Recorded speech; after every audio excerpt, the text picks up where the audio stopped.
Assalamualaikum warahmatullahi wabarakatuh. Selamat pagi menjelang siang rekan-rekan semua. Di sini saya akan menjelaskan cara melakukan formasi 4-4-2 dalam permainan sepak bola. Sebelum kita memasuki materi pada hari ini, ada baiknya kita mengetahui terlebih dahulu pengertian sepak bola. Menurut para ahli seperti Agus Salim, pengertian sepak bola adalah sebuah cabang olahraga di mana bola dimainkan dengan menggunakan kaki, yang bertujuan agar bola tersebut bisa masuk ke gawang lawan sesering mungkin, berdasarkan dengan ketentuan yang telah ditetapkan sebelumnya. Baik itu telah ditentukan oleh pihak asosiasi bola atau pihak lain yang memiliki kewenangan. Formasi 4-4-2 kerap digunakan oleh Timnas Nasional Indonesia dan beberapa klub besar Eropa. Formasi ini menempatkan 4 bek, 4 gelandang, dan 2 penyerang. Formasi ini sangat mengandalkan serangan oleh pemain sayap dari kedua sisi lapangan. Pemain sayap ini dibantu oleh bek kanan dan bek kiri. Di sini saya akan menjelaskan tentang posisi-posisi dalam permainan sepak bola mengenai formasi 4-4-2. Di nomor 3 dan 2 ya, nomor 3 dan nomor 2 ini biasa disebut dengan bek sayap kiri dan kanan. Ini adalah bek sayap kanan dan ini adalah bek sayap kiri. Oke, sampai sini paham? Baik, kita hapus terlebih dahulu. Kemudian pemain dengan nomor punggung 4 dan 5 ya. 4 dan 5 ini disebut dengan bek tengah. Bek tengah. Oke. Ini adalah bek tengah. Sudah paham sampai sini? Kita hapus dulu. Kita lanjut ke pemain tengah atau gelandang. Pemain dengan posisi nomor 7, 6, 8, dan 9 yang ini ya. Ini adalah pemain gelandang. Pemain gelandang.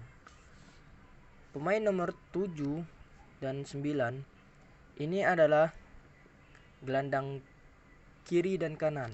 Oke.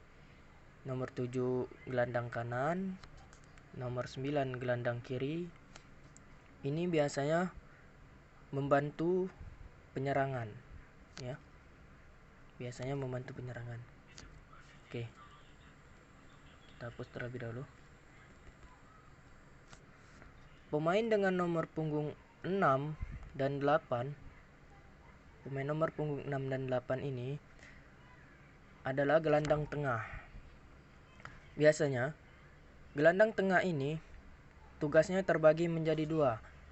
Ada yang membantu penyerangan, ada juga yang membantu pertahanan. Biasanya gelandang serang itu membantu penyerangan sebanyak 70%, sedangkan membantu pertahanan itu 30%. Begitupun sebaliknya dengan pemain nomor punggung 8. Dia membantu penyerangan itu sebanyak 30%. Membantu penyerangan sebanyak 30% dan membantu pertahanan itu sebanyak 70%. Sorry, saya ulangi, membantu pertahanan itu 70%. Baik, kita hapus terlebih dahulu. Kemudian kita masuk ke pemain nomor 10 dan 11 ya, pemain depan. Biasanya pemain depan ini terbagi menjadi 2. Ada yang striker murni ya. Ada juga second striker. Itu tergantung pelatih mau menempatkan 2 striker atau 1 striker murni dan juga 1 second striker. Yang dimaksud dengan second striker itu adalah striker yang bermain di belakang striker murni ya. bermain di belakang striker murni. Ini. Nah, biasanya mereka dikasih jarak seperti itu, tidak sejajar seperti ini. Ya. Seperti ini. Oke. Lanjut. Penyerangan formasi 4-4-2 ini biasanya terfokus kepada pemain nomor 7 dan 9. Ya. Ini bisa melakukan penyerangan, menyisir lapangan, membantu penyerangan. Formasi 4-4-2 ini sangat mengandalkan gelandang sayap kanan dan kiri. Untuk itu, pemain nomor 7 dan 9 ini dituntut untuk memiliki fisik yang kuat dan visi dan misi bermain yang jelas. Biasanya, para striker di depan mengandalkan umpan silang dari pemain nomor 7 dan 9. Ya. Oke, kita hapus terlebih dahulu.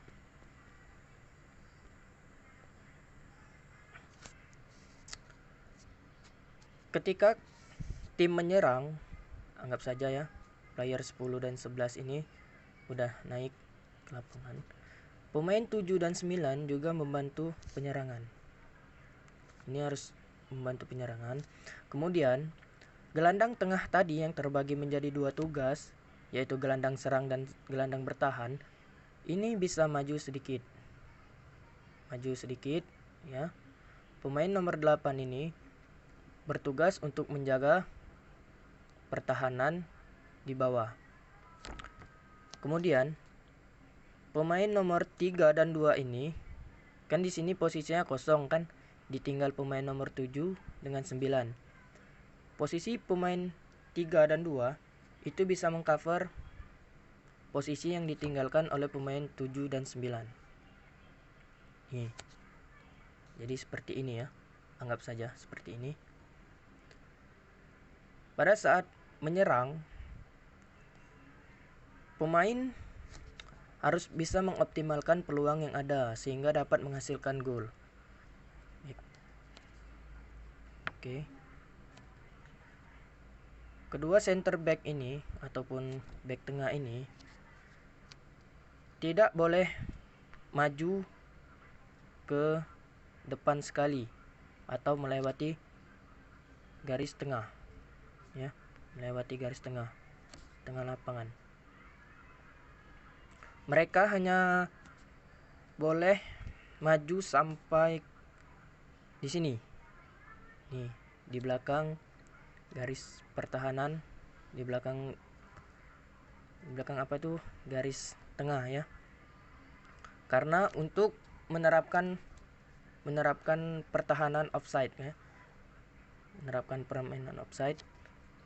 Kalau pemain nomor 4 dan 5 melewati garis tersebut, anggap saja ini sudah maju semua ya, membantu penyerangan. Nih. Kalau udah maju tersebut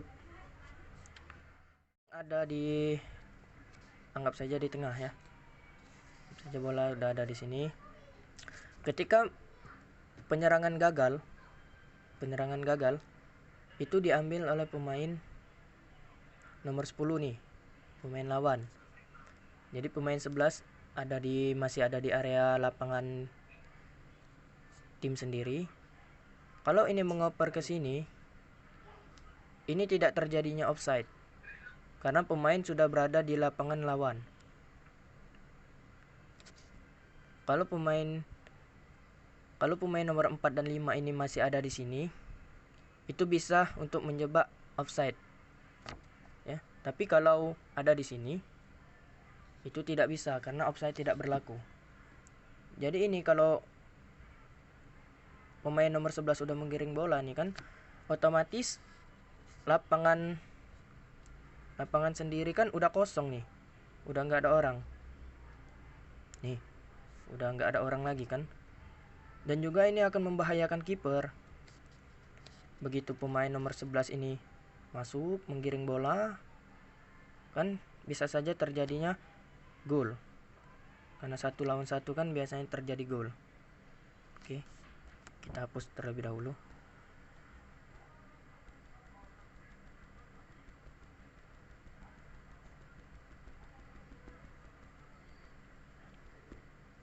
Oke, kita kembalikan.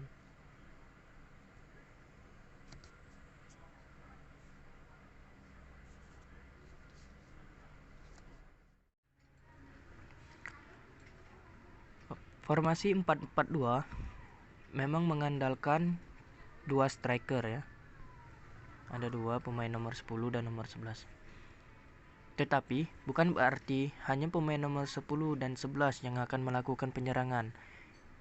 Itu juga dapat dibantu oleh pemain dengan nomor 7 dan 9. Begitupun dengan 6. Ya.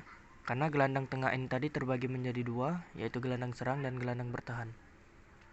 Nah, jadi formasi ini tidak terfokus kepada pemain 11 dan 10. Ya, pemain 11 dan 10. Karena di sini pemain nomor 7 dan 9 juga dapat membantu penyerangan.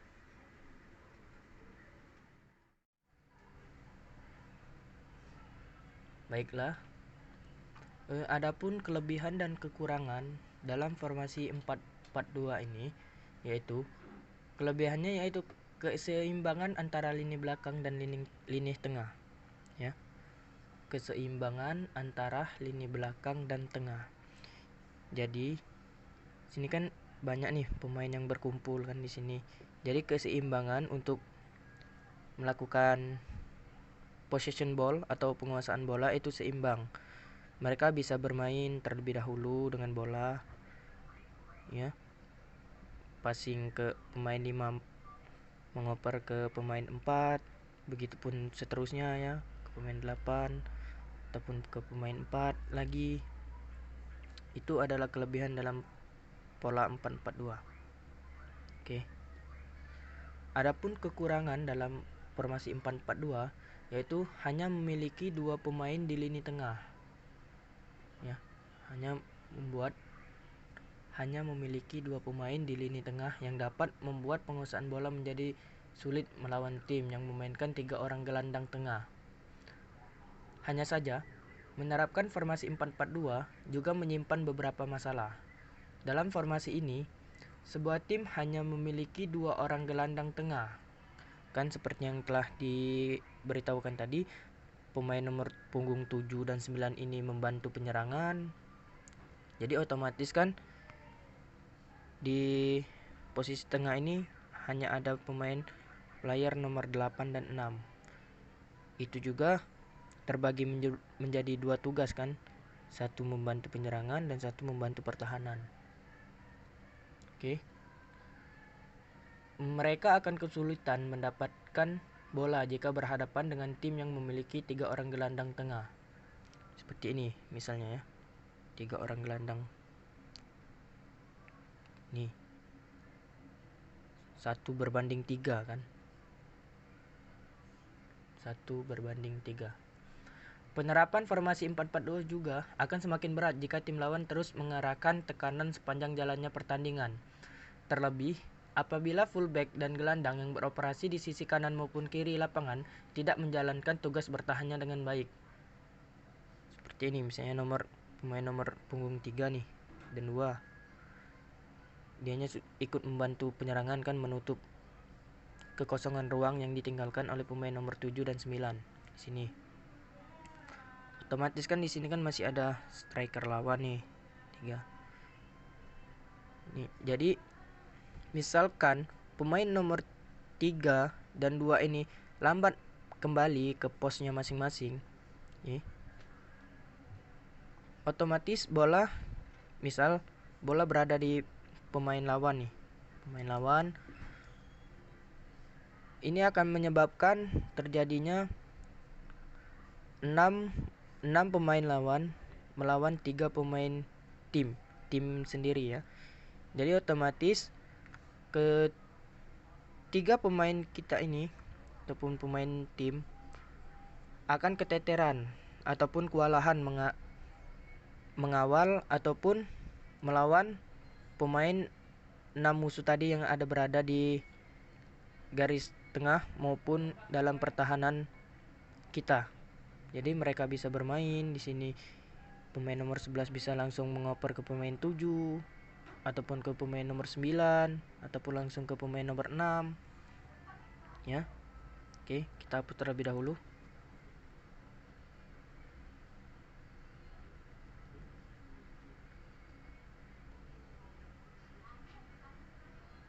Kita kembalikan ke posisi awal.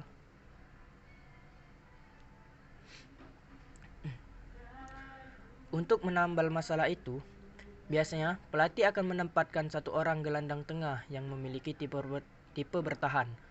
Tugas ia adalah untuk memotong bola lawan sebelum masuk ke area pertahanan. Seperti yang kita bilang tadi ya. Ini player 7 maju, player 9 maju. Pemain nomor 6 dan 8 ini kan terbagi menjadi dua tadi, satu membantu penyerangan dan satu lagi membantu pertahanan. Nah, tugas dari pemain nomor 8 ini, tugasnya yaitu untuk memotong bola lawan sebelum masuk ke area pertahanan. Oke. Sebelum tim lawan nih, misal tim lawan udah ada di sini. Nah, dari sini bola berada di tim lawan. Pemain nomor punggung 8 ini yang bertugas untuk pertama kali memotong bola agar tidak bisa dipassing oleh pemain lawan. Itu saja materi mengenai formasi 4-4-2 yang bisa saya sampaikan. Untuk lebih jelasnya Anda bisa melihat ataupun membuka di YouTube untuk menjadikan referensi ya. Di sini saya akhiri. Wassalamualaikum warahmatullahi wabarakatuh. Baik, kita lanjut. Pemain dengan posisi 4 dan 5 itu sewaktu-waktu bisa untuk membantu pertahanan, membantu penyerangan sampai ke depan gawang lawan ya. Ini bisa sampai ke sini. Pemain 4 dan 5 itu bisa sampai ke sini. Loh, kenapa bisa sampai maju ke depan gawang padahal tadi melewati garis tengah saja tidak boleh? Memang benar. Tapi pemain nomor 4 dan 5 ini bisa maju ke depan gawang lawan itu pada saat pemain ataupun tim kita mendapatkan sepak pojok ya, sepak pojok di sini, sepak pojok ataupun mendapatkan tendangan bebas atau free kick. Supaya pemain nomor 4 dan 5 ini agar bisa menambah daya gedor untuk membantu teman-teman striker yang ada di depan seperti pemain nomor 10 dan nomor 11.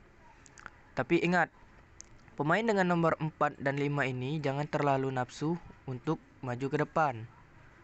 Mereka harus ingat tugas mereka yaitu membantu pertahanan. Jadi tidak boleh terlalu nafsu untuk maju ke depan ya. Kalaupun sudah tendangan bebas telah dilakukan ataupun tendangan pojok telah dilakukan, pemain nomor 4 dan 5 ini harus segera kembali ke posisinya, yaitu membantu pertahanan ya. Seperti itu.